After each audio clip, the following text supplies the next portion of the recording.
Vamos passar então agora para a apresentação dos frigoríficos. Primeiramente, bom dia ou boa tarde para os participantes que estão fazendo online agora lá nesse webinar também. Nós vamos falar agora sobre sistemas e estratégias de monitoramento de fornecedores indiretos dos frigoríficos, né? Os frigoríficos aqui vão apresentar basicamente a estratégia, os instrumentos que eles estão utilizando, os critérios, alguns avanços possíveis e também alguns desafios. Eu pediria só ao público que aguardasse a apresentação dos 3 frigoríficos para depois fazermos, vamos abrir a palavra para algumas perguntas esclarecedoras, depois das 3 apresentações. E ao final, ainda vão ter bons 20 minutos para a discussão. Então, vocês podem também voltar a fazer pergunta, tanto online quanto presencial, no final da apresentação da BIEC também, tá ok? Então, agora eu chamo a Sandra Catipoli, da Masterboy, para falar sobre o trabalho deles com relação aos indiretos. Obrigado, Sandra. Oi, bom dia, gente. Obrigada, Pedro. Obrigada, GTFI, mais uma oportunidade de estar aqui com vocês.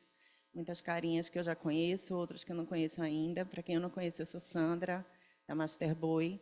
E aí vou contar um pouquinho para vocês sobre essa jornada que começou lá em 2018, quando a gente assinou não só o TAC, mas também um acordo de cooperação técnica junto com a NWF e a Amigos da Terra, a WWF também. E a gente começou na verdade... Está funcionando? Tá bom. Vamos lá, ver se funciona mesmo.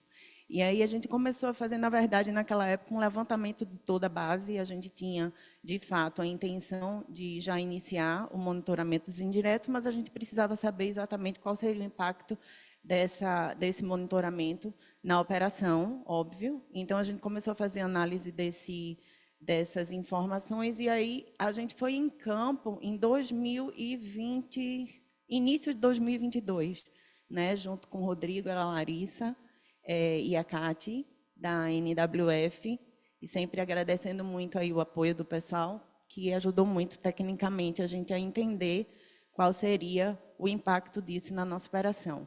Então, só para deixar vocês mais ou menos, quem não conhece a Masterboy, a gente atua basicamente no Norte e no Nordeste. Então, nos outros estados, a gente não tem frigorífico nem centro de distribuição, a gente atende somente com a nossa logística.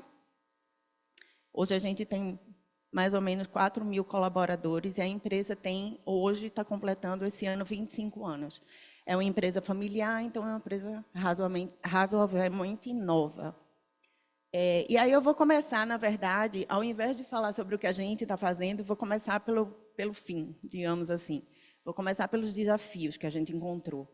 Então, hoje, a gente tem, depois de tentar várias formas de fazer esse monitoramento dos indiretos e de como chegar a essas informações, a gente acaba vendo que a gente esbarra realmente no limite de acesso que a gente tem a essas informações. A gente faz o monitoramento dos diretos através do cruzamento do CAI e da GTA, mas, no caso dos indiretos, a gente não tem acesso a essas informações. Então, o que acontece? A gente depende do direto, que engajado forneça voluntariamente essas informações, ou a gente depende de outras ferramentas que aí daqui a pouco a gente vai conversar sobre elas. Outra coisa é que na GTA de outros estados, diferentemente do Pará, que para a gente hoje é o nosso foco, a gente tem frigorífico no estado de Pernambuco, no Tocantins e no Pará, mas hoje o nosso foco em relação a esse monitoramento dos indiretos está no Pará, concentrado no Pará. Então, no Pará, a gente tem uma vantagem, porque na GTA você tem o número do CAR lá no campo de observações, o que não acontece nos outros estados. Então, isso também seria uma forma de facilitar o trabalho, se os outros estados adotassem esse mesmo sistema do Pará.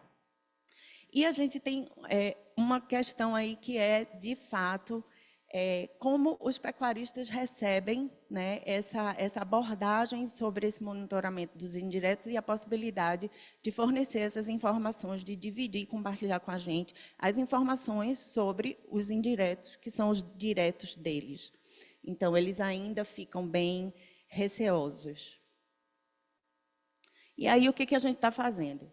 Bom, e aí queria agradecer a parceria do meu amigo Leonel, da Marfrig. A gente conversou sobre, eu muito curiosa, perguntei para ele, sei que eles fazem um trabalho fantástico, aí perguntei para ele o que eles estavam fazendo, e ele dividiu comigo a experiência deles. A gente sentou, no último encontro que a gente teve, né, Leonel, lá em Brasília, ele me mostrou uma ferramenta que eles tinham conseguido desenvolver internamente. E aí eu falei, nossa, que bacana. Voltei para Recife, isso foi ano passado, no final do ano passado.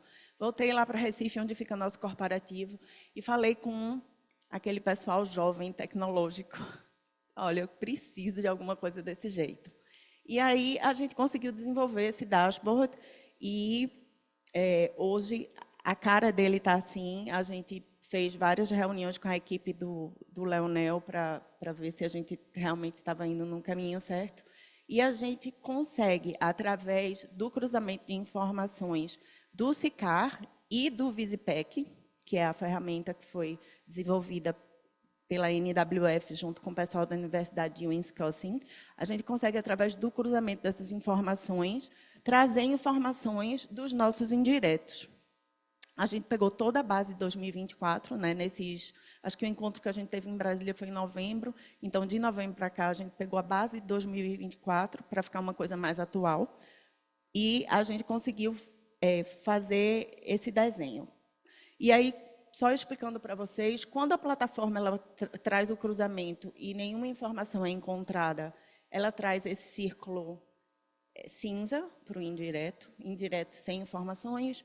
Quando ela traz a informação do direto, ela traz essa bola azul, que essa bola azul ela nunca vai ser de outra cor, porque a gente tem 100% dos nossos fornecedores diretos monitorados e a gente tem 100% de conformidade, então ela sempre vai ser azul. Quando a gente traz o indireto que está em conformidade, ele vem um triângulo azul. Quando ele tem alguma irregularidade, ele vem num triângulo vermelho. E quando o direto coincide de ser um indireto também, ou seja, aquele indireto é nosso direto também, ele vem como um quadrado azul. Da mesma forma do círculo azul, ele também nunca vai mudar, porque se ele é nosso direto, ele sempre vai estar conforme, porque a gente tem 100% de conformidade com os diretos.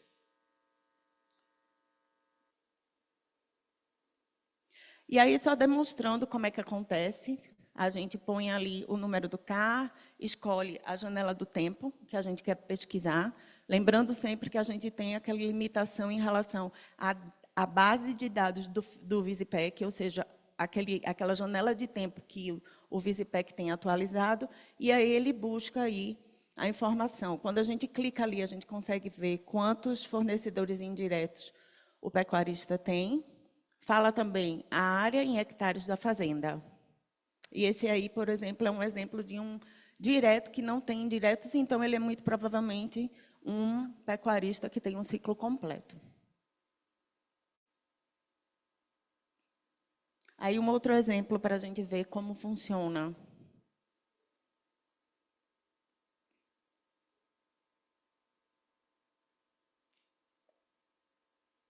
Como funciona o direto, que tem alguns indiretos, e aí ele diz quantos.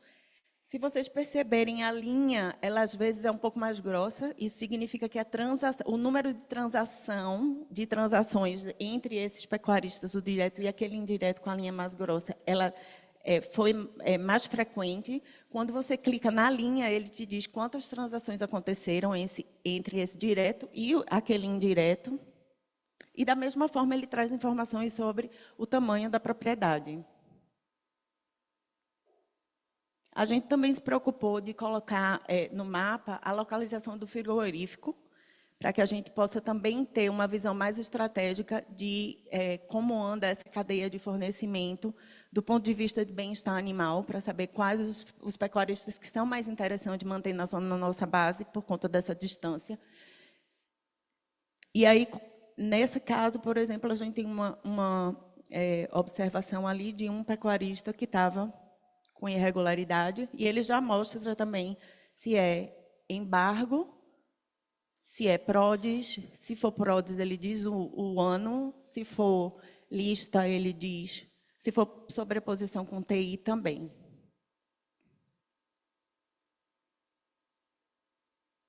E aí, da mesma forma, ele mostra quantas transações existiram, transações comerciais entre esse direto e esse indireto.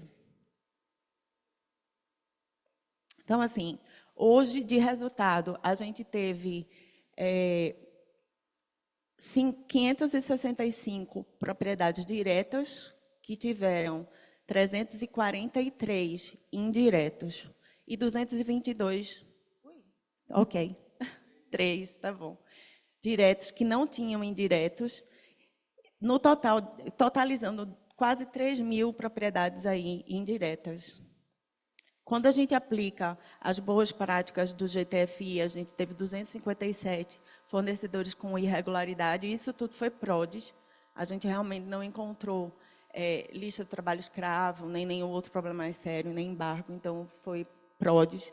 E a gente teve, quando aplicando o boi na linha, foi uma experiência que a gente quis fazer mesmo, para saber se a gente, por acaso, subisse a régua, o que a gente ia ter de resultado. A gente teve 1.022 também com problemas de PRODES. Então, o que a gente observa? A maior parte dos problemas, gente, é PRODES.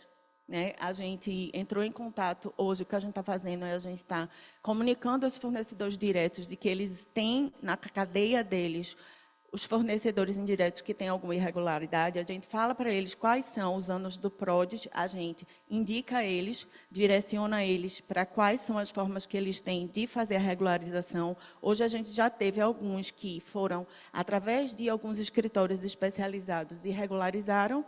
A gente tem, inclusive, um confinamento enorme lá em São Geraldo do Araguaia, que a gente conseguiu regularizar. E a gente também já indicou alguns deles para que fossem utilizar o Cifló, e a gente tem algumas experiências de sucesso desses que procuraram o Cifló. Então, basicamente é isso que a gente está fazendo. É um período ainda de experiência, a gente está tentando, com as informações que a gente tem, né, com o acesso hoje que a gente tem às informações públicas. Então, seria maravilhoso se a gente pudesse também começar a engajar mais ainda e, né, tanto ter o apoio do Ministério Público Federal, como também apoiar vocês da forma que a gente puder. Eu acho que somente engajando todos os players a gente consegue evoluir nisso, né? É um desafio. Enfim, obrigada.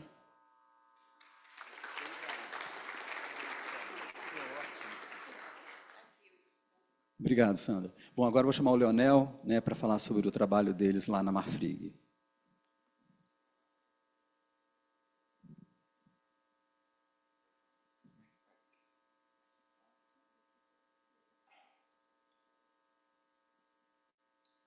Bom dia novamente, pessoal.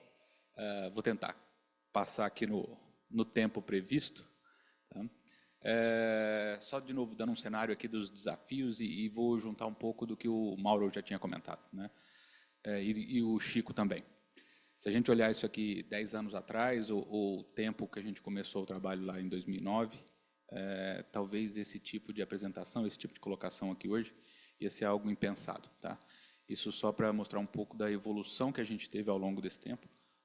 Apesar de todos os esforços, podemos estar num mundo cor-de-rosa ainda que todos desejam, mas é inegável que a gente teve evoluções aqui extremamente robustas, né?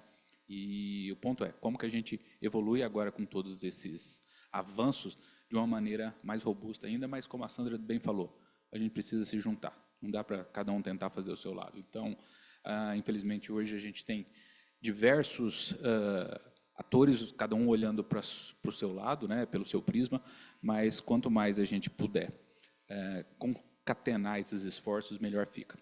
E aí um ponto interessante, só para a gente de novo contextualizar e situar, é o tamanho do desafio que a gente tem, né? Então, a gente está falando de 200 milhões, grosso modo, tá, de rebanho no Brasil, com 40 e poucos milhões aqui sendo abatido por ano, com inspeção, e aqui está o gargalo, né?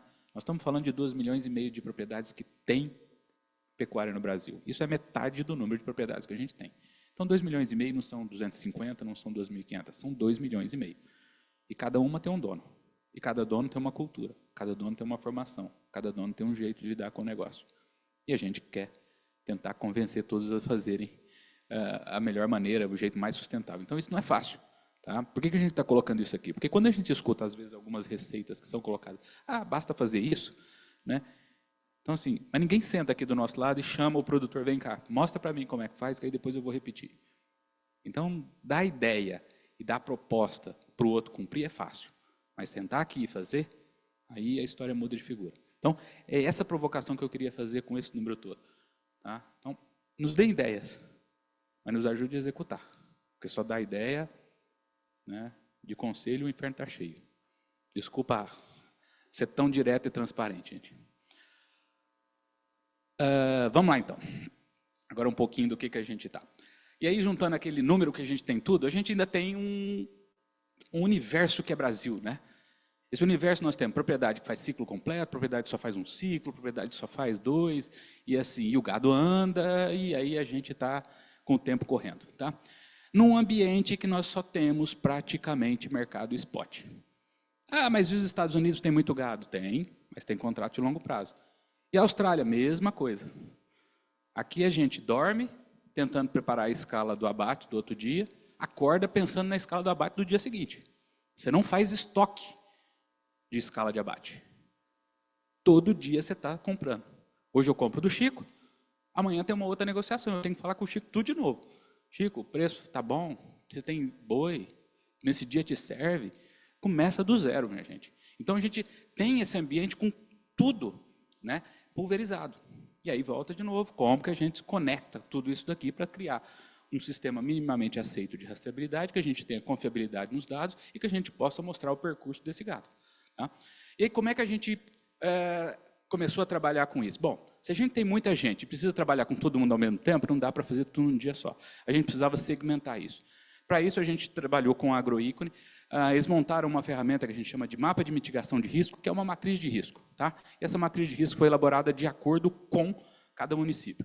E aí a gente usou alguns parâmetros que era quanto que tinha de desmatamento em cada município, quanto que tinha de pastagem, quanto que ainda tinha de vegetação que estava nativa, remanescente, e indicadores sociais, trabalho escravo, conflito, quer seja conflito agrário, quer seja conflito indígenas e tudo mais, e sobreposto com a distribuição da pecuária. Grosso modo é o seguinte, onde tinha muito gado e muito desmatamento, a gente tinha maior risco. Onde tinha muito gado, pouco desmatamento, a gente tinha um risco médio. Onde tinha pouco gado e pouco desmatamento, risco baixo. Esse é tentando fazer um negócio muito simples aqui. E aí, nessas áreas onde estão vermelhas, seríamos muito risco, a gente começou a aplicar as ações. Ou seja, nós começamos a abordar a nossa cadeia de fornecimento para entender quem eram os diretos e os indiretos, e a partir dali a gente ter uma análise bem, um raio-x de como é que estavam esses produtores. E a tônica é, como que mesmo que eu tenha um produtor que ele está numa área de muito alto risco, não quer dizer que aquela propriedade ou aquela cadeia de fornecimento dele esteja com problema. Tá? Para eu demonstrar isso, eu ia, através de documento, eu ia checagem, análise socioambiental de como é que isso estava. Tá? Então, que desafios que a gente foi aprendendo ao longo do tempo? Quando a gente fala de um fornecedor de ciclo completo, menos mal, em tese, o gado nasce, cresce e é abatido a partir daquela fazenda. Mas quando a gente fala de um produtor, e principalmente esses que só fazem engorda, conectar essas etapas anteriores, recria e cria, é uma tarefa hercúlea. Porque eu consigo falar com o Chico, desculpa, Chico, mas vou só usar seu... Eu consigo falar com o Chico porque ele está fazendo a negociação do gado comigo como frigorífico. Mas para falar com quem o Chico comprou o gado, eu preciso da ajuda dele para identificar quem é. E quando precisa saber de quem criou, aí é um trabalho. Né? Então, isso é um dos desafios que a gente tem aqui, né? Para fechar todo esse ciclo. Não quer dizer que não seja... Vou voltar aqui, desculpa. Não quer dizer que não seja possível superar, mas é algo que demanda esforço. Tá? Outra coisa, a aplicação de critérios de monitoramento uniforme. Hoje em dia, nós estamos vivendo um show de vontades, né? A Europa pede de um jeito, os Estados Unidos de outro, aí aparece a China querendo outra coisa, não tem uma padronização. Aí o que serve para um está oposto para o outro. Aí eu tenho que separar a matéria-prima lá do Chico, diferente da matéria-prima que a Sandra quer. Né? E tudo isso ali, dentro do frigorífico. Né? E nós temos que negociar o gado. Né? Então, essa questão da uniformização do critério, e aí a gente volta naquilo que eu sempre falo, isonomia, a gente precisa ter isonomia. A regra tem que ser igual para todo mundo. Enquanto tem poucos fazendo, os muitos que não fazem, aproveitam. Tá? E O mais recente agora, como a gente evoluiu em tudo isso, é como é que a gente bloqueia e desbloqueia fornecedor indireto? Né?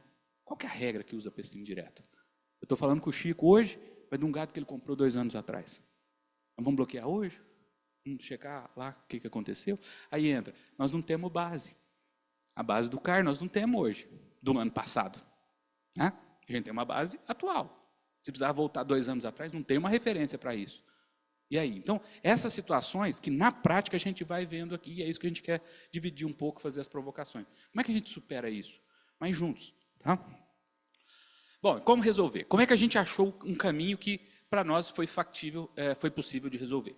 De novo, não estou dizendo que temos todos os problemas resolvidos, mas é um caminho que a gente achou e a gente quer compartilhar aqui. A gente desenvolveu um protocolo que a gente chama de origem mais sustentável. Tá?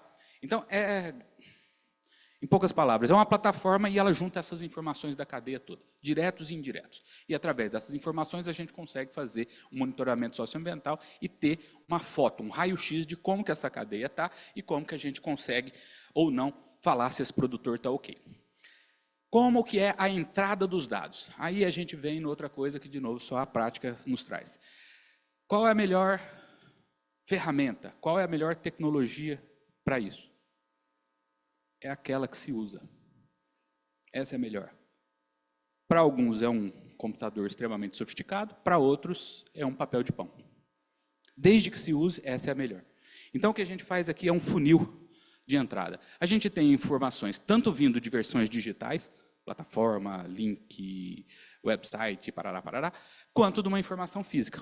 Mas é uma informação que ela conflui para uma plataforma e basicamente o dado que eu tenho é dado da origem, dado do destino. É isso. E aí a gente consegue conectar os pontos. O que isso acontece? Isso entra numa base de dados. Tá? Essa base de dados a gente atrela com as informações que a gente também usa lá do Visipec e a gente compõe uma teia de fornecimento. Né? Por que isso daqui? Porque a gente tem a questão das limitações, às vezes, da base que se busca, a gente tem um período que se tem disponibilidade dos dados, tem alguns estados que têm mais ou menos dados. Então, como a gente aplica isso aqui de norte a sul, né, de todos os biomas, então a gente faz essa soma de dados do que a gente já coleta e dos dados que somam de ferramentas que tem. E aí o que a gente montou é essa ferramenta que a gente chama de mapa de rede aqui. Né? Então, essa ferramenta... o que ela traz para a gente? Dados que a gente tem de propriedades que são de cria, recria e engorda, a gente já tem um protocolo que é o Bar Free Club,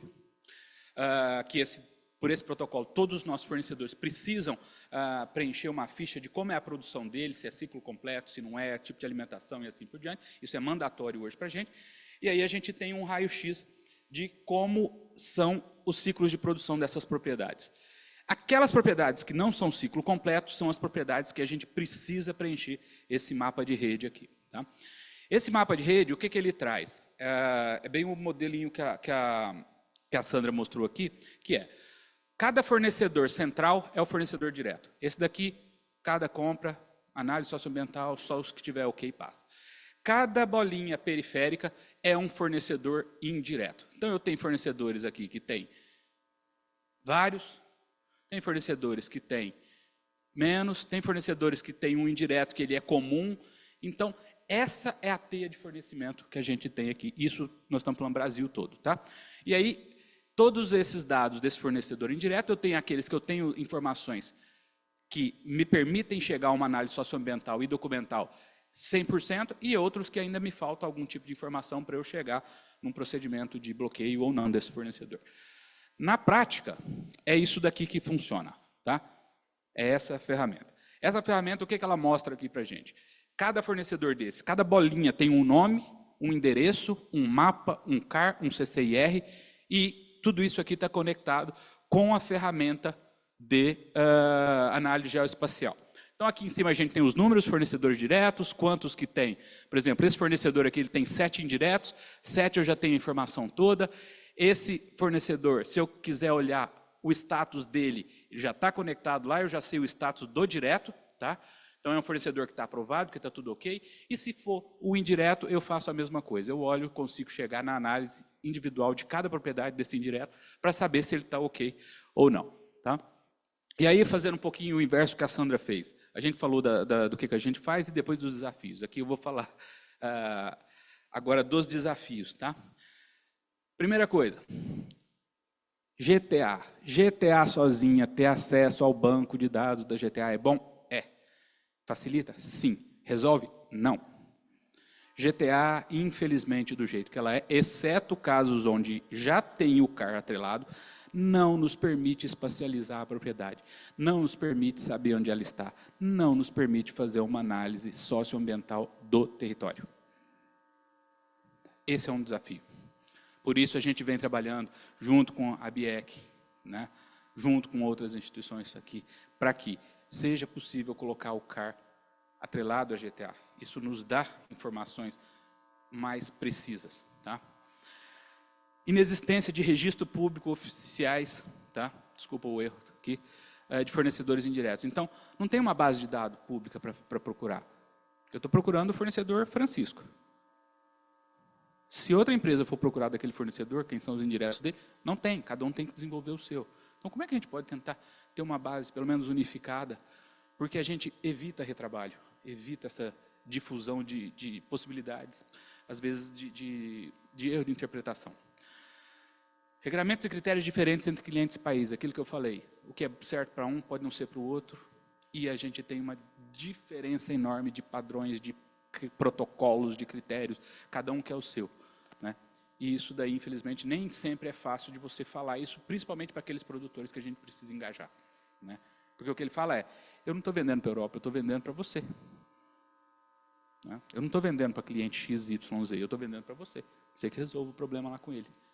Né? E aí, aqueles outros pontos. Qual o momento da aplicação da regra? Porque o critério ainda não está claro. A avaliação desse fornecedor indireto é no momento do abate dos animais, é no momento da transação entre as fazendas, traz a questão da indisponibilidade de base de dados. Né? Não há uma base de CAR, por exemplo, do ano de 2023. Ah, mudou o perímetro. Tá, mudou o perímetro quando? Não tem uma base que a gente olha quando, a não ser que ele está dentro da minha base.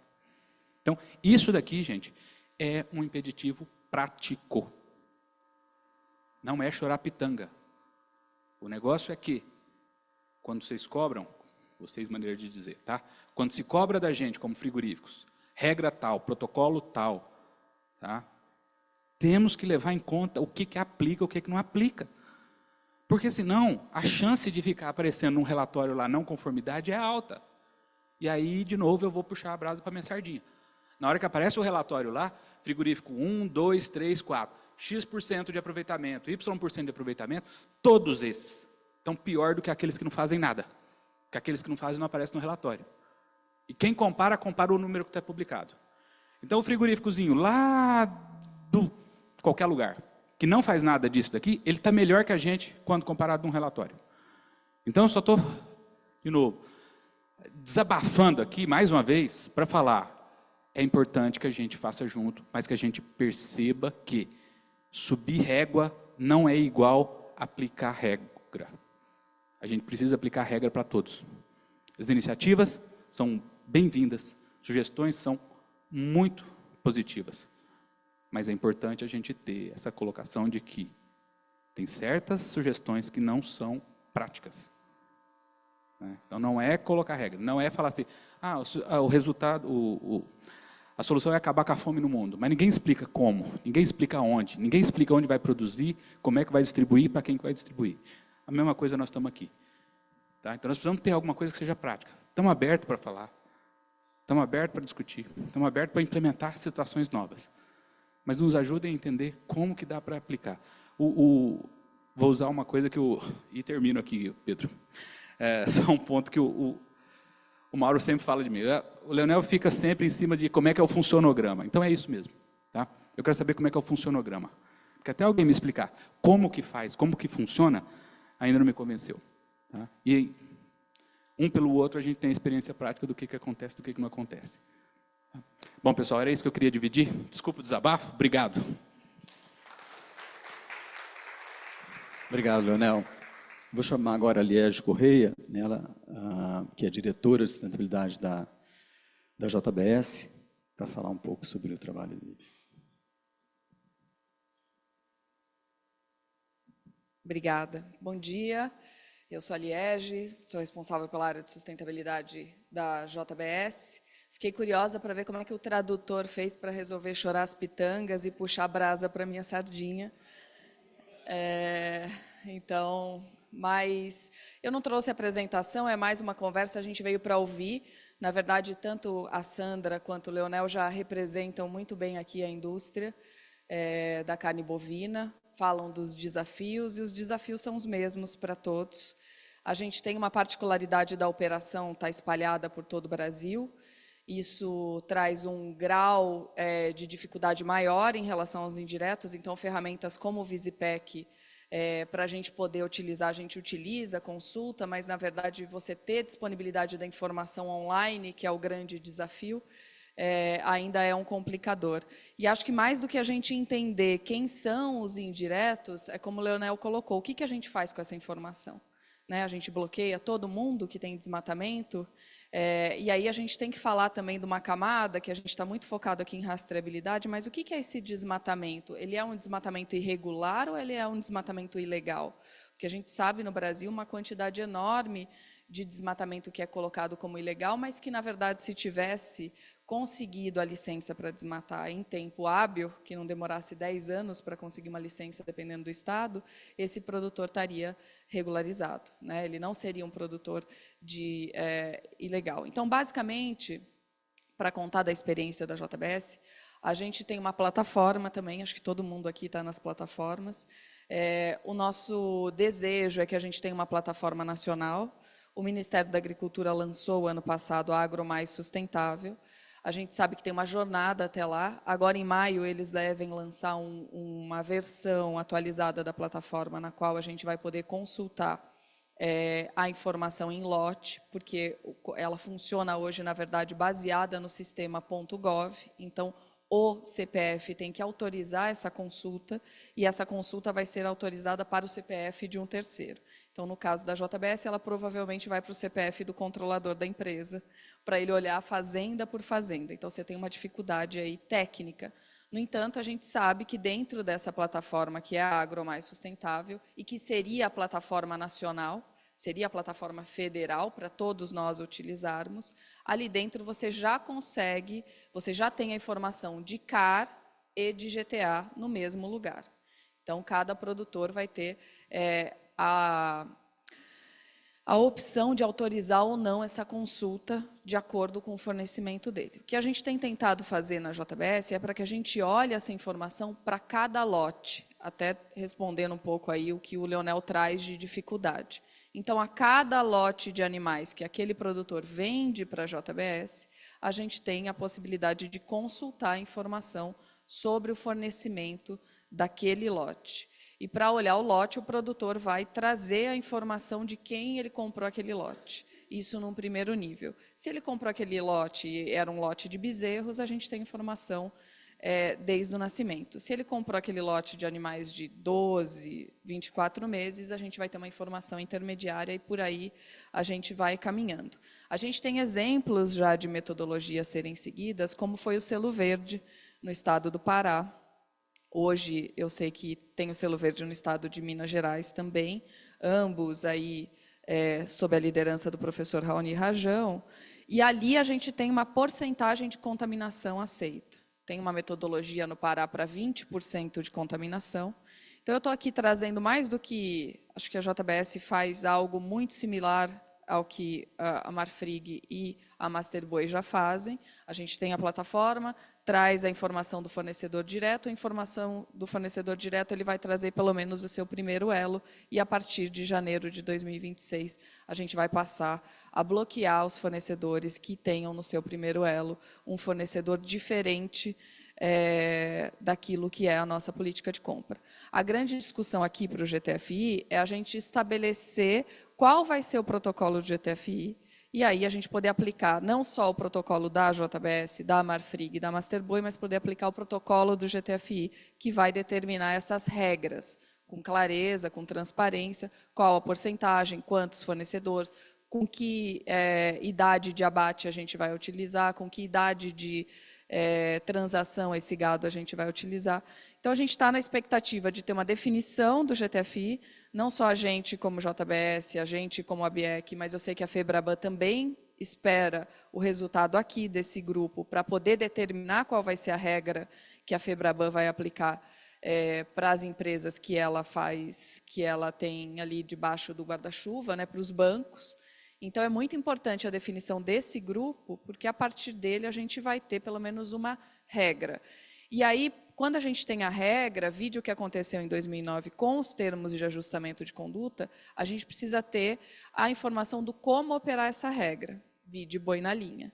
Então, da mesma forma, a gente precisa contar com esse boi na linha, para que a gente possa também aplicar a regra do GTFI e como aplicar. Eu vou pegar uma informação de GTA, vai ser uma GTA por lote, eu preciso de todas as GTAs, eu preciso de todo o histórico, só a GTA já é suficiente? E aí a gente está trazendo os complicadores, mas tem uma questão de facilidade que a gente precisa lembrar. O bloco europeu, a gente já exporta há muitos anos para lá, ele pede várias declarações, por exemplo, do não uso de hormônios no gado. É o modelo A, modelo B. Então, a Europa, ela mesma já aceita modelos de autodeclaração. Então, toda vez que a gente pensar nos complicadores, que é eu quero ter acesso a toda a base de GTA, eu quero olhar todas as informações, eu quero saber todo o gado que entrou nessa fazenda.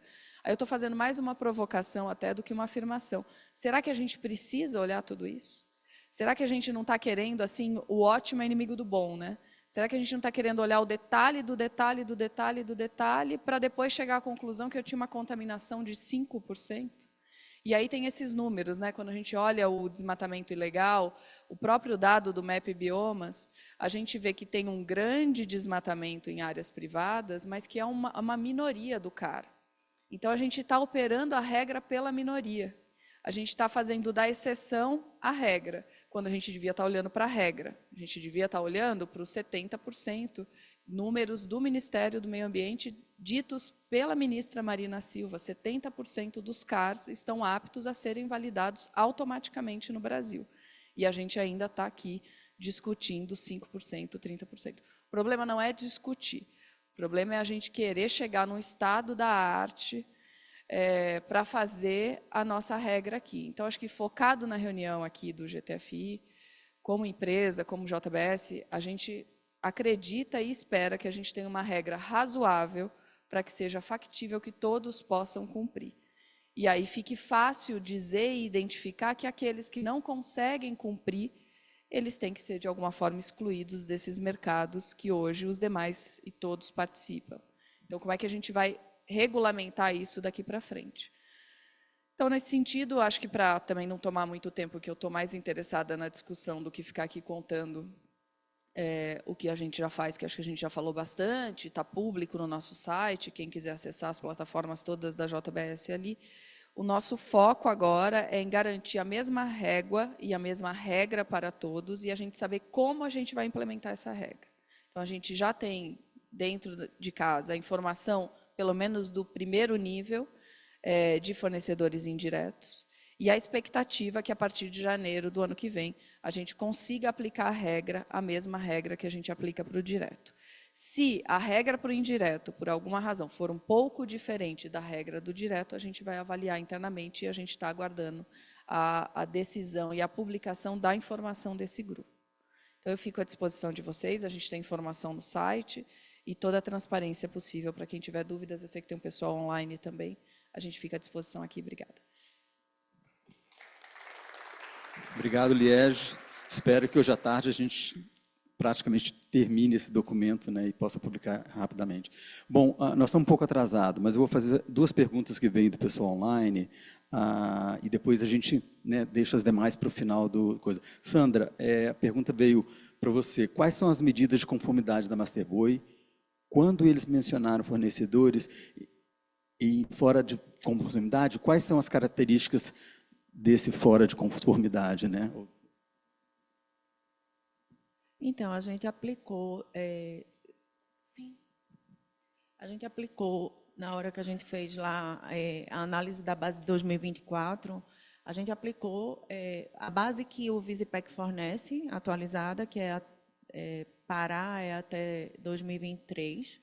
A gente aplicou isso à base de 2024 que a gente teve de comercialização, no caso, ano passado. E aí a gente aplicou os dois protocolos. A gente tanto aplicou o GTFI, as boas práticas de GTFI, e a gente teve aqueles 2022, acredito, de irregularidade. A gente teve 222, 252, alguma coisa assim. Desses 200 e pouco, todos eles eram PRODs, e a gente mapeou quais eram os anos, notificou os pecuaristas diretos para que eles fizessem a comunicação para os indiretos e se colocou à disposição para fazer esse direcionamento para a regularização. Mas é isso, basicamente. A gente está usando o data corte. A grande diferença quando você aplica boi na linha e o boas práticas de GTFI é o corte do PRODES, né? A época do ano de corte de PRODES.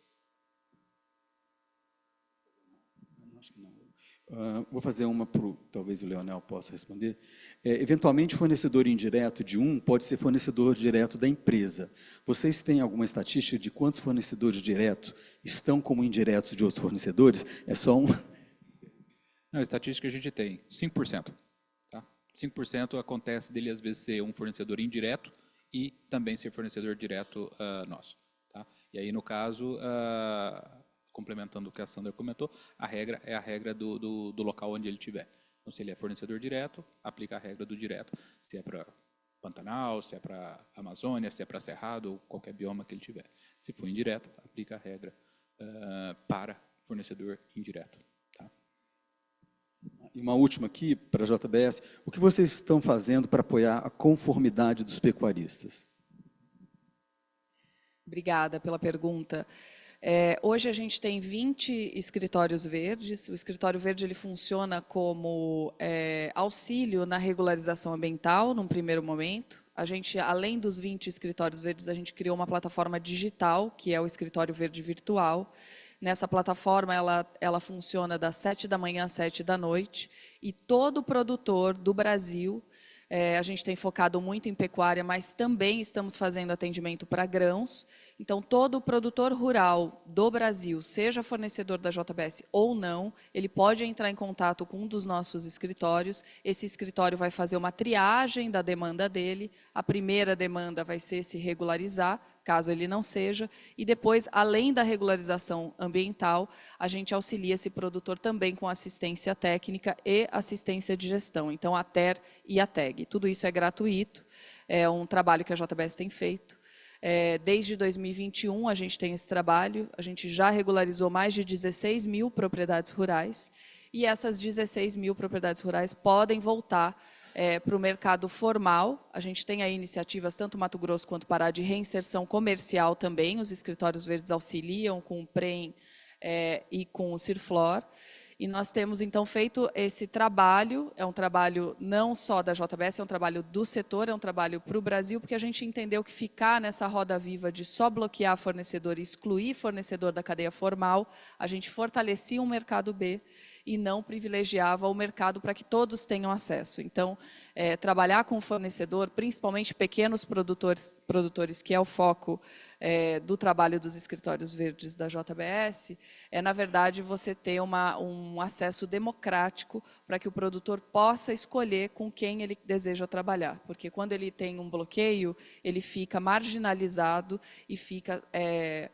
disponível apenas para um mercado B. Ele é escolhido pelo mercado, e não ele escolhe com quem ele quer trabalhar. Então, a gente tem feito essa iniciativa para auxiliar o produtor e auxiliar a regularização no Brasil. Obrigado, Liege. Bom, mais pergunta para os frigoríficos, vocês poderão fazer no final, após a apresentação da BIEC. Eu agora poderia passar um slide, vou falar rapidamente sobre esse documento, tá? Estou apertado, então eu vou fazer de tempo, eu vou falar muito rapidamente sobre esse documento. Esse documento é o documento que foi construído pelo subgrupo técnico, né, do GTFI, exatamente para atender o que a própria Liege estava falando, né? A gente está tentando estabelecer algumas regras harmonizadas, né, exatamente para poder servir de base para o monitoramento. Esse documento está sendo finalizado, foi construído a 6, 8 mãos, quer dizer, pelo subgrupo técnico do GTFI, e a gente pretende entregar isso para o MPF, exatamente para eles avaliarem e para servir como norma para os requisitos, né, como normas para o monitoramento dos indiretos que os frigoríficos fariam até mesmo para atender o TAC. Acho que não conseguiram colocar o slide. Bom, nós vamos discutir em detalhe na parte da tarde, mas para o pessoal que está online, eu acho que era bom a gente só falar rapidamente sobre o que é o documento, né? São basicamente 4 itens, né? E a maior parte desses itens já estão alinhados. Né, eu acho que a gente hoje à tarde deve simplesmente discutir basicamente mais um ponto. Então, você tem o requisito 1, que é o monitoramento de fornecedores indiretos de nível 1. Isso foi baseado até nos próprios estudos que a Universidade do Wisconsin fez. Então, a gente basicamente baseia por que a gente coloca como relevante você monitorar principalmente os indiretos do nível 1, que é onde você tem um maior alcance com relação ao desmatamento. O outro seria o uso da GTA ICAR para rastreabilidade de monitoramento, né? Exatamente qual que é a forma prática que você deve implementar essa correlação, né? Esse cruzamento de GTA e CAR, que é o grande instrumento utilizado nesse monitoramento dos indiretos. Depois, a análise socioambiental a partir das boas práticas, né? Então a gente fala descrição, fundamentação, justificativa e metodologia de implementação, que são as boas práticas que foram criadas desde 2019, que a gente está atualizando, e é a base realmente, vai ser uma das bases digamos, desse documento, como a própria FEBRABAN também está utilizando isso hoje em dia, né? E depois o programa de reintegração de fornecedores à cadeia produtiva estabelecida, né? A gente sempre acha importante você, como a própria Liege está falando, né, eu acho que você pensar numa reintegração dos fornecedores, né, uma vez que uma parte deles será excluído e, na verdade, eles vão ter que voltar para a cadeia, né? Então, essa parte também é muito importante. Então, só para o pessoal de fora ter uma ideia do que se trata esse documento que a gente está tentando finalizar nos próximos 2 meses e que vamos, então, depois passar isso para o MPF, depois o MPF vai utilizar, eu acho que o Ricardo Negrini agora vai poder falar um pouco mais sobre a visão do MPF com relação aos indiretos. Então, eu chamo agora o doutor Ricardo Negrini, procurador do Estado do Pará. Boa tarde a todos. Bom dia, né? Já tô adiantando aqui, né? Mas, bom, eu primeiramente cumprimento todos os presentes aqui, online. É importante sempre a gente participar dessas reuniões, porque a cada nova reunião do GTFI nós temos novos avanços, né? Novas notícias, informações, sistemas que foram desenvolvidos, aprimoramentos que as empresas estão fazendo. A gente recebe muito bem pelo Ministério Público Federal essas iniciativas das empresas que ainda não tem uma regra muito clara de obrigatoriedade quanto ao monitoramento dos fornecedores indiretos, mas ainda assim tem procurado fazer isso com seus instrumentos, os seus meios, com apoio de ferramentas como o Visipec e outras disponíveis, mas sempre procurando se adiantar, se antecipar a uma regra que em algum momento vai ser uniforme, em algum momento vai ter uma obrigatoriedade, porque da mesma forma que são monitorados os fornecedores diretos, é consenso que a gente precisa entender a situação ambiental de todos os fornecedores, porque a cadeia produtiva tem algum problema se a gente tem desmatamento em qualquer elo da cadeia, né? Então, não só desmatamento, outros problemas ambientais. Então, é importante a gente ver esse consenso, é importante a gente ver como hoje, diferente de 2015, como foi narrado, ninguém se esconde mais dessa questão, né? Esse é um assunto que vai ser colocado no LinkedIn, que vai ser debatido, que tem que ser exposto. As empresas têm orgulho de falar sobre isso hoje, né? Então, porque elas estão conseguindo fazer alguma coisa. Como que o Ministério Público enxerga isso, né? Nós temos acordos que têm força jurídica obrigatória com várias empresas e abrangem hoje o monitoramento de fornecedores diretos por uma questão de acessibilidade de informação. Se desde o início a gente tivesse todas as informações necessárias, então desde o início esses acordos já falariam da obrigatoriedade de monitorar os fornecedores indiretos. Não é o caso, então essa dificuldade de acesso à informação das GTAs de transações anteriores, o histórico do CAR, a definição de critérios como qual a data que eu vou considerar para fazer a avaliação socioambiental da propriedade rural, tudo isso que foi trazido aqui pelo Leonel, por outros que falaram antes também, as dificuldades que existem, tudo isso vem impedindo desde 2009 que o Ministério Público Federal insira nos acordos obrigatórios ali da pecuária essa regra de como vai ser feito o monitoramento dos indiretos. Mas a gente está debatendo aqui francamente, todos sabendo que isso precisa ser incluído em algum momento e a gente precisa que seja feito da maneira mais harmônica possível e com os impactos mais suaves, né? Porque todos estão se preparando para isso, se adiantando, se antecipando, né? E aí nesse ponto já adianto, né, que nós hoje temos sistemas de reinserção do produtor rural, de requalificação, principalmente no Pará, também no Mato Grosso, que não tínhamos alguns anos atrás, né? Então, hoje nós já temos mecanismos e até as próprias iniciativas das empresas, como os escritórios verdes, né, da JBS, são iniciativas que já permitem uma agilidade muito maior para evitar excluir uma quantidade enorme de produtores rurais que poderiam resolver o problema, às vezes, de modo simples, né? Tem problemas ambientais que não resolvem porque não tem incentivo para resolver, continuam vendendo gado, mas a gente quer bloquear e oferecer o caminho, né? A ideia não é simplesmente excluir uma enorme quantidade de fazendas da economia pecuária brasileira, né? O que nós temos feito no TAC, enquanto a gente não tem a regra obrigatória? O TAC, os acordos da pecuária, eles contam com auditorias periódicas, né? Então, basicamente, a cada 1 ano ou 2 anos, é feito um ciclo de auditorias, as empresas têm que auditar para a gente entender se aquele monitoramento que elas realizam está ocorrendo de acordo com as regras dos nossos protocolos, né?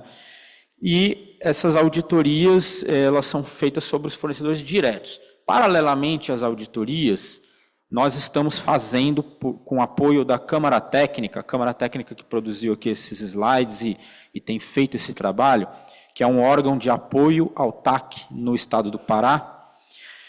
Nós temos conseguido fazer análises automáticas sobre a situação de frigoríficos que não contrataram auditorias, né? Então, quem não contrata auditoria não vai mais ocultar os seus resultados. No ciclo anterior, nós já expusemos todos os resultados de quem não contratou auditoria, porque nós fizemos essa auditoria automática pela Câmara Técnica, então estão lá os resultados. E agora nós também estamos fazendo a análise, com o apoio da Câmara Técnica, dos fornecedores indiretos de todos os frigoríficos que a gente considera relevantes no Pará. Mas isso não é para publicar, porque senão isso já seria uma punição da empresa, está com uma situação ruim. Essa análise que está sendo feita sobre os indiretos é uma análise de diagnóstico, para entendermos a situação segundo os nossos dados de cada frigorífico, quais os indiretos problemáticos, qual a quantidade de indiretos contaminando a cadeia produtiva, e isso vai ser informado diretamente a cada empresa. Os seus dados, sem divulgação, sem extravasamento dos dados de uma empresa para outra, de modo confidencial, porque cabe à empresa o interesse em conhecer essas informações que nós levantamos, né? Então, o método que está sendo usado, né, são identificados os primeiros fornecedores diretos no período da auditoria. Então, é feito um cálculo, né, porque pelo tempo que o boi, em média, fica no pasto, né, então, desde que foi feita a transação do indireto para o direto, chegou-se a essa conclusão de que a gente precisa considerar os fornecedores indiretos do primeiro nível que fizeram as vendas entre janeiro de 2020 e dezembro de 2021, que é mais ou menos o que me garante que naquele período de 2022 esse gado estava sendo vendido para o frigorífico. Então, é um cálculo aproximado, mas com elevado grau de probabilidade pelos dados que nós temos, né? De que aquele seja realmente o indireto, né?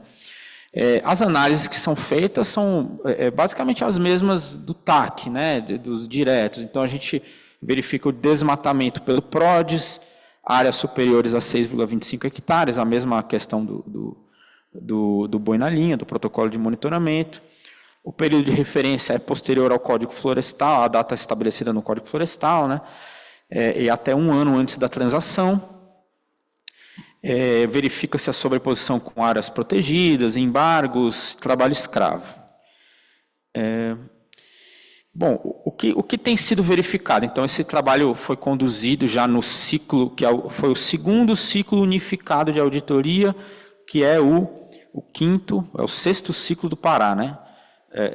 Então, foi o quinto ou sexto? Foi o sexto ciclo de auditorias do Pará, que é o segundo ciclo feito por todos os estados da Amazônia Legal.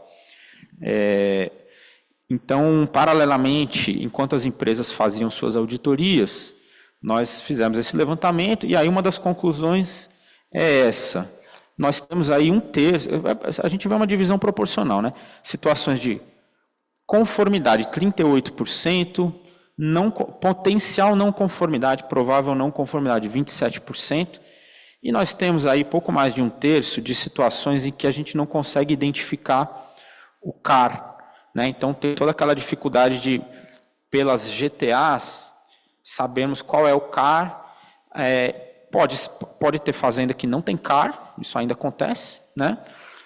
E outros casos, simplesmente a gente não conseguiu vincular a GTA ao CAR, né? Então, é uma situação que ainda ocorre, e isso só vai ser resolvido no dia que a gente tiver a total vinculação entre CAR e GTA no banco de dados da Depará. E o que a gente encontrou de problemas, né? O pessoal da Câmara Técnica que fez o trabalho, só esclarecendo, essa Câmara Técnica que eu digo, ela é um órgão dentro do Comitê de Apoio ao TAC. Esse comitê foi criado no Pará por um termo de cooperação entre MPF, Imaflora, Amigos da Terra, e a Câmara Técnica é composta por entidades convidadas, além do Imaflora e Amigos da Terra, também o Amazon, a Universidade de Wisconsin e a Universidade Federal de Minas Gerais. Então, são instituições que processam dados, analisam e conseguem trazer as respostas às demandas do MPF em termos puramente técnicos, né? Qual o tamanho do problema? Quem é que está com mais problema de indiretos? Qual a região do Pará que tem mais a situação de risco? Então, esse tipo de demanda a gente formula para a Câmara Técnica e ela traz essas respostas bastante concretas. Nesse caso, essa análise automática dos indiretos mostra para a gente que nós tivemos aí cerca de 6 milhões de cabeças de gado com potencial de não conformidade, das quais grande parte sem correspondência de CAR, e depois, ou seja, daquelas não conformes, grande parte é por não correspondência de CAR. Aí, problema de não conformidade de desmatamento, 38% vinculadas a desmatamento. A gente vê que sobreposição com áreas protegidas é uma quantidade bem menor e muito pequena mesmo a situação de trabalho escravo, mas 18 mil cabeças de gado em situação vinculadas à fazenda com trabalho escravo, ainda assim é motivo da gente ter atenção, né? E áreas com embargo, 23%, relevante também essa situação. Então, a gente percebe que fornecedores indiretos geralmente incidem em problemas de PRODES, né, o desmatamento constatado via satélite, e embargo, que também é desmatamento, só que formalizado pelo órgão ambiental, né? Então, como a Sandra adiantou, né, os problemas que ela encontrou nos indiretos era PRODES, né, ou seja, desmatamento é quase sempre isso. E muitas vezes é uma coisa que dá para resolver, né? Então, o desmatamento a gente consegue...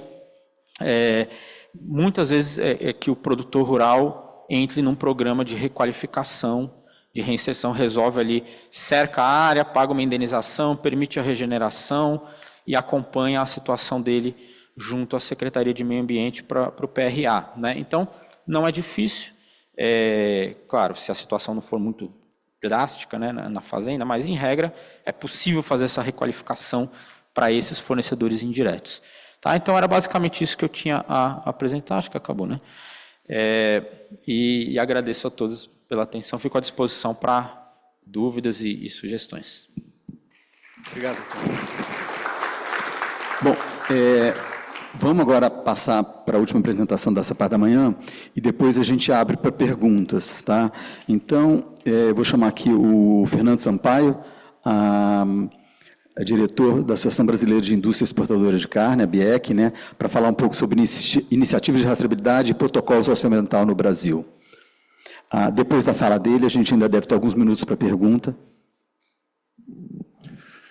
Obrigado, Pedro. Bom dia a todos. Bom, eu acho que essa apresentação, o Pedro me pediu para dar uma atualização meio geral do que está acontecendo, né?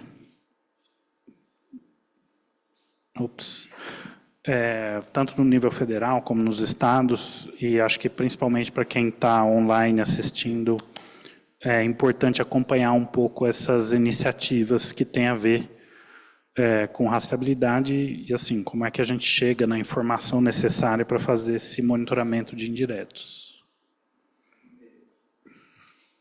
Passou. Bom, primeiro, começando pelo governo federal, acho que todo mundo acompanhou isso, né? No final do ano passado, o Ministério da Agricultura fez esses 2 anúncios na mesma semana. O primeiro de um Plano Nacional de Identificação de Bovinos e Bubalinos, que foi desenvolvido na Secretaria de Defesa Agropecuária, a SDA. E o segundo anúncio foi o da plataforma AgroBrasil Mais Sustentável, né? Bom, olhando para o primeiro plano aqui, que é esse de identificação individual, o que acontece? O Brasil tem hoje, oficialmente, um sistema de rastreabilidade que é o da GTA, que controla a movimentação de lotes de animais entre fazendas e das fazendas para os frigoríficos. Esse sistema é parte do sistema de garantias da defesa agropecuária do país e é o que permite a gente também acessar mais de 150 mercados mundo afora. Mas, esse ano, né, agora em maio, na Organização Mundial de Saúde Animal, depois de 60 anos, o Brasil vai ser declarado livre de febre aftosa, o território inteiro do Brasil livre de febre aftosa sem vacinação, que é o status mais elevado, né, em relação à sanidade animal. E no entendimento do Ministério da Agricultura, da defesa agropecuária, a gente precisa avançar na capacidade de resposta do país a eventuais ocorrências sanitárias. Então, o motivo principal para passar de um sistema de rastreabilidade em lote para um sistema de rastreabilidade individual é o de melhorar essa capacidade de resposta em ocorrências sanitárias. Então, essa foi a visão do secretário quando ele anunciou o plano. Foi montado um grupo de trabalho com várias entidades do setor. A BIEC participou, a Mesa Brasileira de Pecuária Sustentável participou também, para chegar nesse plano que foi anunciado em novembro, né? E esse plano ele tem algumas etapas. A primeira etapa que já está acontecendo é de desenvolvimento de sistemas. A gente precisa de uma base de dados capaz de armazenar, né, 200 milhões de números associados com propriedade, com proprietário. E essa base precisa estar integrada com os estados. Isso é diferente, é um pouco diferente de como funciona o Sysbov hoje, né? O Sysbov ele é uma base de dados independente do cadastro dos produtores que existem nos órgãos de defesa. É como se fosse um outro cadastro ali para aquele produtor que hoje faz rastreabilidade individual. Aqui a gente está falando de uma base de dados central, no Ministério da Agricultura, que vai ter toda essa informação, mas ela vai estar integrada com os estados. Então, em cada estado tem um órgão de defesa agropecuária, esse órgão de defesa tem o cadastro dos produtores, e ali cada produtor vai ter, né, você tem 1000 animais na sua propriedade, você vai ter uma lista ali de quais são os animais que estão identificados individualmente em cada propriedade. Isso é importante porque, para isso, esse plano funcionar, essa integração de informações entre estados precisa acontecer também. Ou seja, o Ministério da Agricultura ele vai ser obrigado a puxar as bases de informação de GTA para uma base única. Tá? Então, esse é um dado importante para o que a gente precisa aqui. Bom, e aí tem etapas de implementação. A primeira etapa é que, por exemplo, hoje, qualquer animal fêmea, né, as bezerras, depois que nascem, elas precisam receber vacinação de brucelose. E hoje o veterinário, para mostrar que essa fêmea foi vacinada, ele pega uma marca-fogo e marca na cara da bezerra que ela teve ali a vacina da brucelose. Em vez de fazer isso, você vai botar um brinco e identificar que aquele animal foi vacinado. Então, essa é a primeira etapa aqui.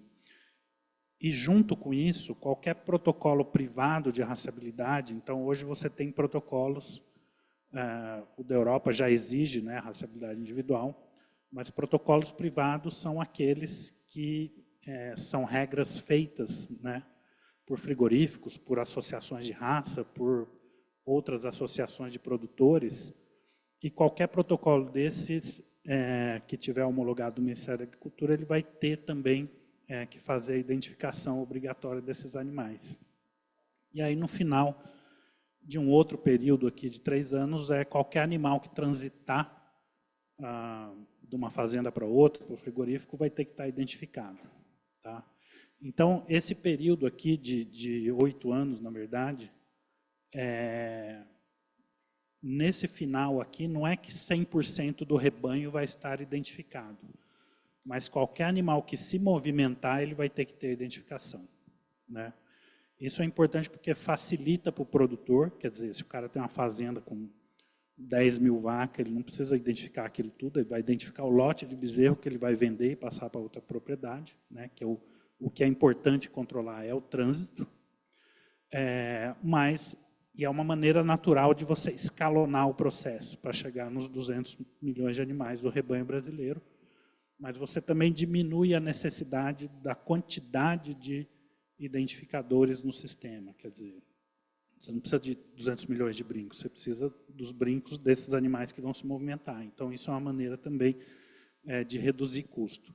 Então, esse foi o acordo possível para a implementação do plano, mas também com a ressalva de que os estados podem se adiantar nesse cronograma, né? Como o Pará está fazendo e como Santa Catarina, que fez isso já em 2008. Tá? Então, os estados, e aí tem vários estados se movimentando, porque tem uma pecuária que é importante e querem se adiantar nesse processo. Bom, isso é o lado da identificação, né, que, como eu falei, está agora nessa fase de desenvolvimento de sistemas e que prevê essa integração das GTAs aqui numa base única. Olhando para a plataforma AgroBrasil Mais Sustentável, ela foi anunciada, né, a plataforma ela é um convênio aí entre o Ministério da Agricultura, o SERPRO e a Embrapa para ser desenvolvido. E o desenvolvimento que o SERPRO faz, eles chamam de backlog, né? Como se fosse ali uma lista de espera de funcionalidades que tem que ser desenvolvidas. A primeira funcionalidade que foi pedida pelo Ministério da Agricultura para o SERPRO foi a qualificação de propriedades para acessar o Plano Safra. Então, hoje, um produtor, para acessar o Plano Safra, ele pode entrar com o CPF dele na plataforma do Gov.br, ele vai acessar o AgroBrasil Mais Sustentável e ele pode falar, essa aqui é minha propriedade. E a plataforma faz uma verificação de alguns critérios. Esses critérios eles estão descritos numa das portarias que o Ministério soltou em janeiro, inclusive tem lá as bases de informação que são usadas. Então, tem trabalho escravo, tem embargo, tem sobreposição com terra indígena, com terras quilombolas. Ele faz essa qualificação. Tá? E aí tem uma outra funcionalidade que o Plano Safra ele prevê um desconto de 0,5% na taxa de juros para as propriedades que comprovarem que tem algum programa de boas práticas sendo aplicado. E aí, na página do Ministério da Agricultura, tem uma lista de programas que são reconhecidos como boas práticas agrícolas. Isso é importante porque, assim, hoje, eles só prevêem ali boas práticas agrícolas, é o que estava escrito na portaria do Banco Central, quando eles criaram isso, né? Essa portaria vai ser modificada até maio para incluir também boas práticas pecuárias. Então, poderia-se pensar, por exemplo, de esse produtor que faz o controle de indiretos do seu rebanho, se isso se qualificaria como um programa de boas práticas. E aí, esse produtor que tem essa prática, ele poderia se candidatar ali a ter um desconto do Plano Safra. Bom, a função, né, Plano Safra já está em funcionamento, qualquer produtor pode entrar e qualificar a sua propriedade, pode qualificar também essa produção, se ela está dentro de programas de boas práticas ou não. Eles estão incluindo agora a função de detectar desmatamento, e aí vão usar o PRODES e o TerraClass para isso, para ver se a propriedade atende, né, ainda estão lá em discussão como isso vai funcionar. Mas se ela atende, por exemplo, o mercado da União Europeia, se aquela propriedade não tem desmatamento depois de 2020, por exemplo. Ou você poderia checar outros protocolos também, se atende ou não atende em relação a desmatamento. Essa plataforma ela foi pensada para o produtor, então o produtor ele precisa querer entrar lá e qualificar a sua propriedade. E um comprador, por exemplo, pode demandar, né, que esse produtor mostre para ele que essa verificação foi feita, por exemplo. O que a gente pediu para o Ministério da Agricultura colocar nesse backlog de desenvolvimento é justamente a possibilidade de trazer a informação da GTA para cá, para cruzar isso com o CAR e fazer mais ou menos o que o Selo Verde faz hoje, né? A informação já é toda do governo, já está lá. Então, a gente fez, como a BIEC, oficialmente, esse pedido para que esse desenvolvimento seja pensado. Não só a gente, mas a cadeia do couro também, porque para o couro, né, pensando no mercado europeu e na UDR, para eles é relativamente mais importante até do que para a carne, mas eles precisam disso para garantir essa origem. Então, essa é uma das possibilidades que a gente tem, a de fazer esse desenvolvimento, né, da plataforma, poder trazer essa informação de rastreabilidade. Bom, e aqui algumas iniciativas em relação a estados, e aí é importante ver diferenças, né, porque a gente fala rastreabilidade considerando tudo, né? Uma rastreabilidade sanitária, mas também ambiental, e aí você tem diferenças nos processos sendo desenvolvidos em cada estado. A gente tem o programa do Pará. No Pará, ele já está em implementação, né? Ou seja, no Pará já tem brinco para todo mundo, a Depará está colocando os seus técnicos para apoiar pequenos produtores na identificação. Em janeiro do ano que vem, a regra, né, de qualquer animal que transitar no Pará vai ter que estar identificado, né, é o que está previsto para janeiro do ano que vem.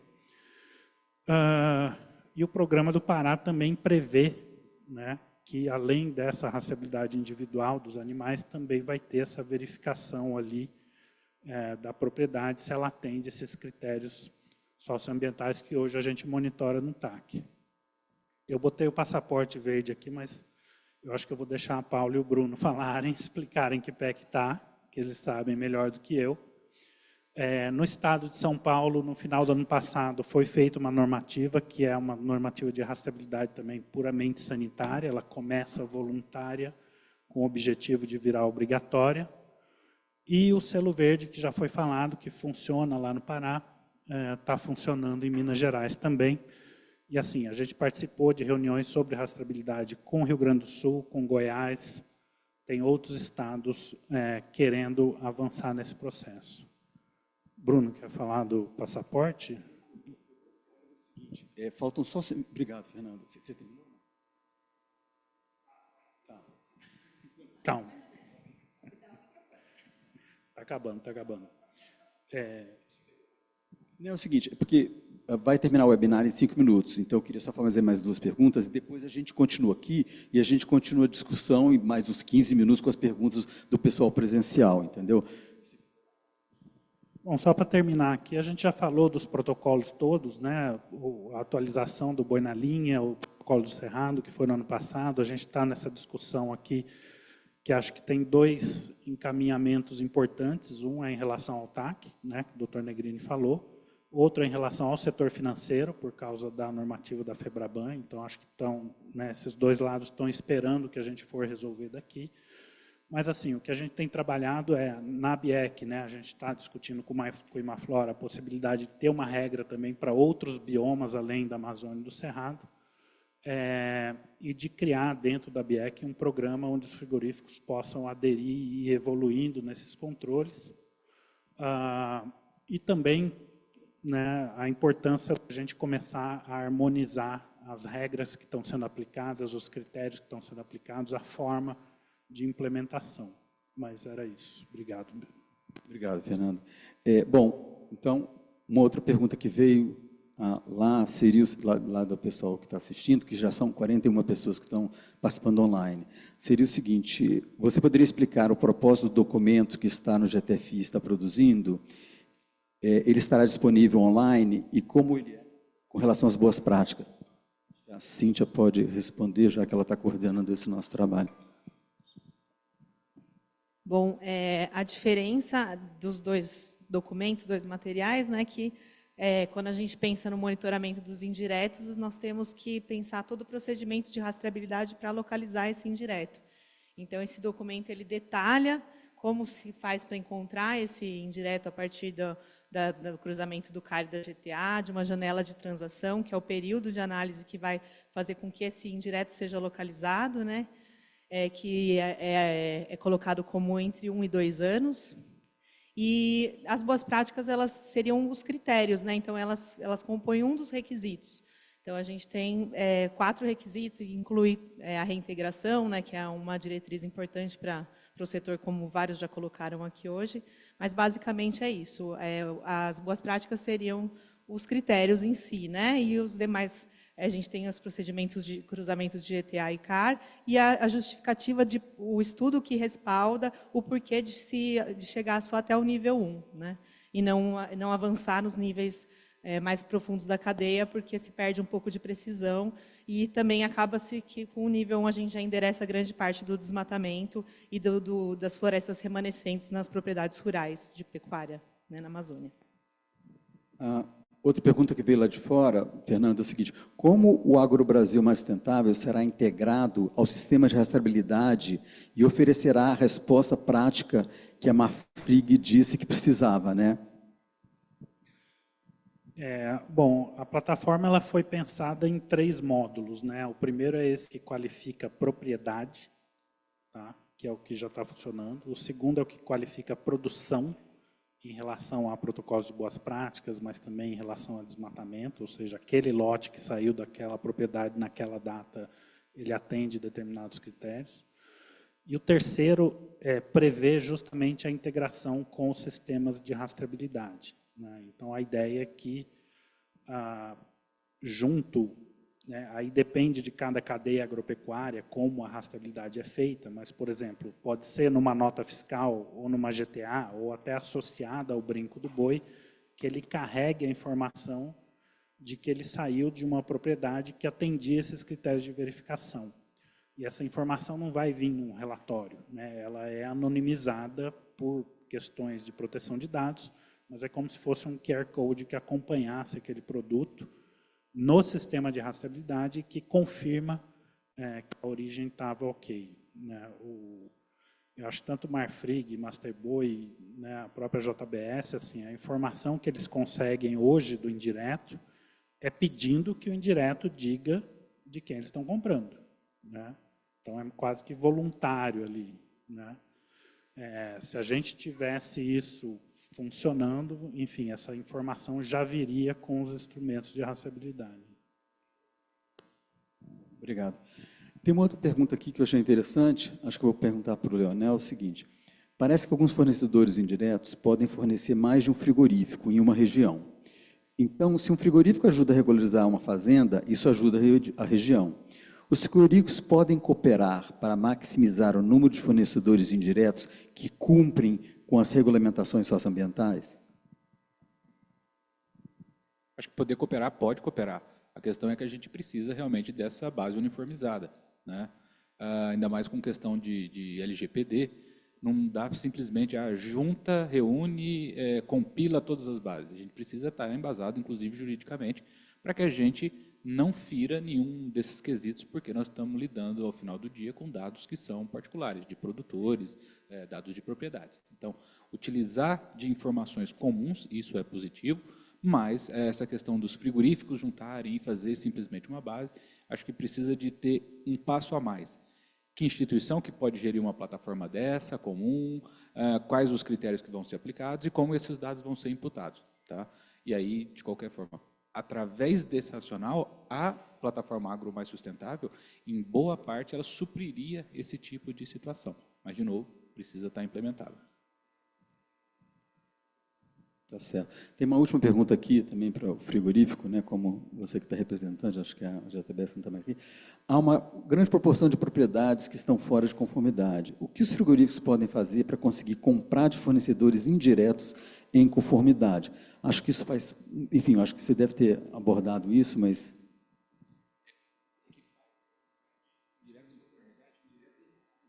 Bom, primeira coisa, precisa saber quem está com inconformidade ou não, né? Volta na história do quesito. Então, quem que é o indireto de quem? Essa informação é importante começar a ter ela mais clara e disponível para fazer, tá? E as outras ações, eu acho que, independentemente se são indiretos ou são diretos, elas já passam pelo que boa parte das empresas já estão fazendo. Auxiliar, apoiar esses produtores em se regularizar, em quaisquer das situações que eles se encontrem, né? A questão do desmatamento, como o Dr. Negrini comentou, às vezes tem algumas situações que elas são mais factíveis de serem resolvidas do que uma situação, por exemplo, de trabalho escravo, uma situação de sobreposição com terra indígena, né? Então, isso acho que as empresas já estão fazendo, tá? Nós também já regularizamos, ajudamos, né, apoiamos produtores aí a regularizar uma área enorme e um número de mais de 4.000 fornecedores, né? Então, assim, são produtores que, em alguma instância, ele participa dessa cadeia e antes ele estava com algum problema, tá? Mas acho que essa questão é muito... olhar a situação de cada produtor, e cada região pode ter algum tipo de perfil, e combater ela ou ajudar a esse produtor se regularizar de acordo com o caso dele. Uma última pergunta mais técnica para a Masterboy é o seguinte: qual o delay do momento da avaliação à data dos dados utilizados nesse monitoramento da Masterboy? Exemplo, os dados são de 2020, 22, 24, como é que é esse delay? A gente usou, nesse monitoramento que eu mostrei lá, a gente usou a base de compra de 2024 e a gente usou a base do Visipec 2023. Foi esse o período que a gente conseguiu para fazer a comparação. Bom, eu acho que com relação ao webinar online, eles já estão encerrando, né? Eu acho que posso voltar lá a palavra para a Nathalie, para ela poder finalizar lá.